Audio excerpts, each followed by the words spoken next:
ఇది ప్యాంథమ్ వెహికల్ అండి.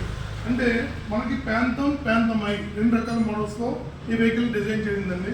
అంటే ప్యాంథమ్ ఐ ఏదైతే అంటామో మనకి 60 స్పీడ్తో ఉంటుంది, అదే ప్యాంథమ్ వెహికల్ అయితే 70 స్పీడ్తో ఉంటుంది.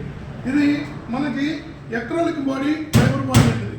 అంటే దీనికి అన్బ్రేకబుల్, దీనికి ఎటువంటి ఇబ్బంది లేదు. అలాగే ట్యూబ్లెస్ టైర్లు కూడా రెండు కూడా ట్యూబ్లెస్ టైర్లు ఇచ్చారు. అలాగే మనకి బ్రేక్ వచ్చేటప్పటికి మనకి నెంబర్ 1 ఎక్సలెంట్ అండి. దీనికి మనకి బ్రేక్ పరంగా కానీ అలాగే బాడీ పరంగా కానీ ఎటువంటి ఇబ్బంది లేదు. ఫస్ట్ ఆఫ్ ఆల్ దీని బండి గురించి మనం చూసుకుంటే ఫస్ట్ మనకి బూట్ ఫేస్ కూడా చాలా ఎక్సలెంట్ ఉంటుంది, బూట్ ఫీడ్ కూడా చాలా ఎక్సలెంట్ ఉంది. అలాగే దీంట్లో ఒక ఎమర్జెన్సీ స్విచ్ ఉంటుంది. అంటే ఇది ఎందుకంటే స్విచ్ ఏంటంటే ఆటోమేటిక్గా మనకి ఏదైనా బండిలో ప్రాబ్లం వస్తే ట్రిప్ అయిపోతుంది.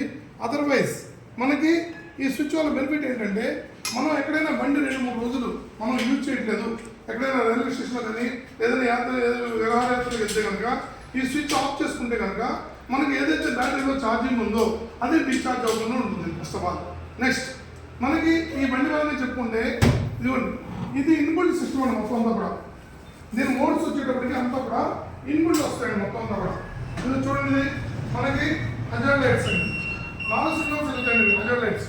అలాగే మనకి క్రూజ్ కంట్రోల్ సిస్టమ్ కూడా ఉంది. అంటే మనం మైలేజ్ సెట్ చేసుకుంటే ఇది ఆటోమేటిక్గా క్రూజ్ కంట్రోల్ సిస్టంలో కూడా వెళ్తుంది. అలాగే ఎస్ అని చూస్తారా, ఈ ఎస్ ఏంటంటే 1, 2, 3 మోడ్స్ మనం మార్చుకోవచ్చు. 1, 2, 3 మోడ్స్ మార్చుకోవచ్చు. అదే లైట్ ఉందండి, చూడండి లైట్ 2 స్టెప్స్ ఇచ్చారండి దీంట్లో. ఆటోమేటిక్ చూడండి అప్ అండ్ డౌన్ కూడా ఉంది. అలాగే హార్న్ ఉందండి, అలాగే రివర్స్ కూడా ఉంది చూడండి. దీనికి అలాగే ఆల్రెడీ రివర్స్ కూడా ఉంది.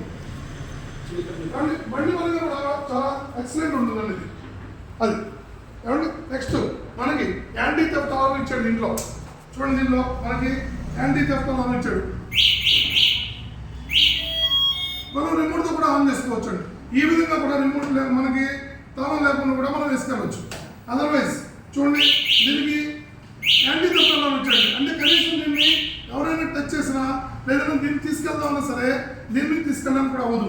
అలా అని చెప్పేసి చూడండి దీని తాళం దీన్ని పెట్టిన వల్లే ఉపయోగం లేదు. ఎందుకంటే ఇది లాక్ అండి. ఎవరైనా దొంగతనం చేయాలన్నా ఏం చేయడానికి కూడా ఇది ఉపయోగపడదు. నెక్స్ట్ మనం దీన్ని అన్లాక్ చేసిన తర్వాత దీన్ని ఉపయోగించడం అనేది జరుగుతుంది. అలాగే మనకి దీనికి మైలేజ్ వచ్చేటప్పటికి 120 కిలోమీటర్స్ వస్తుంది. దీని మైలేజ్ వచ్చేటప్పటికి ఏదైతే మనకి first mode, second mode, third mode ఉన్నదో ఫస్ట్ సెకండ్ యూజ్ చేసుకుంటే కనుక 120 కిలోమీటర్స్ పర్ఫార్మెన్స్ వస్తుంది. బ్యాటరీ పరంగా single battery lithium ion battery ఇచ్చాడు దీనికి. బ్యాటరీ కూడా 60 వోల్టేజ్ 50 హెచ్ బ్యాటరీ ఇచ్చాడు దీనికి. అలాగే దీని మోటార్ ఏదైతే ఉందో దీనికి హబ్లో ఉంటుందండి. మోటార్ పరంగా కూడా 1 ఇయర్ గ్యారంటీ ఉంటుంది, 2 ఇయర్స్ సర్వీస్ ఉంటుంది. అదే ఏదైతే కంట్రోల్ ఉందో ఆ కంట్రోల్ కూడా 1 ఇయర్ గ్యారంటీ 2 ఇయర్స్ సర్వీస్తో ఉంటుంది. అలాగే మీకు మోటారు ఇదిగోండి ఛార్జర్ ఉంది దీనికి. ఆల్రెడీ నేను ఛార్జర్ ముందు చెప్పుకుందాం. ఈ ఛార్జర్ కూడా మనకి ఫుల్ అయిపోయిన తర్వాత ఇదిగోండి ఛార్జింగ్ కూడా ఈ విధంగా ఛార్జర్ పెట్టుకోవాలి. దీనికి బ్యాటరీ ఏమో ఇన్పుల్టే ఉంటుంది. ఛార్జింగ్ పెట్టుకున్న తర్వాత ఆటోమేటిక్గా మనం ఛార్జింగ్ ఇచ్చుకుంటే కనుక ఇది ఫుల్ అయిపోయిన తర్వాత 3 to 4 అవర్స్లో కంప్లీట్ ఫుల్ అయిపోతుంది. ఎప్పుడైతే ఫుల్ అయిపోయిందో ఆటోమేటిక్గా ఆటో కట్ ఆఫ్ అయిపోతుంది. అంతేగా దీంట్లో పవర్ ఉంటుంది. మనం టెన్షన్ కూడా అవసరం లేదు, ఎటువంటి ఇబ్బంది కూడా ఉండదు. అండ్ గైస్ సూపర్ అండి. Thank you.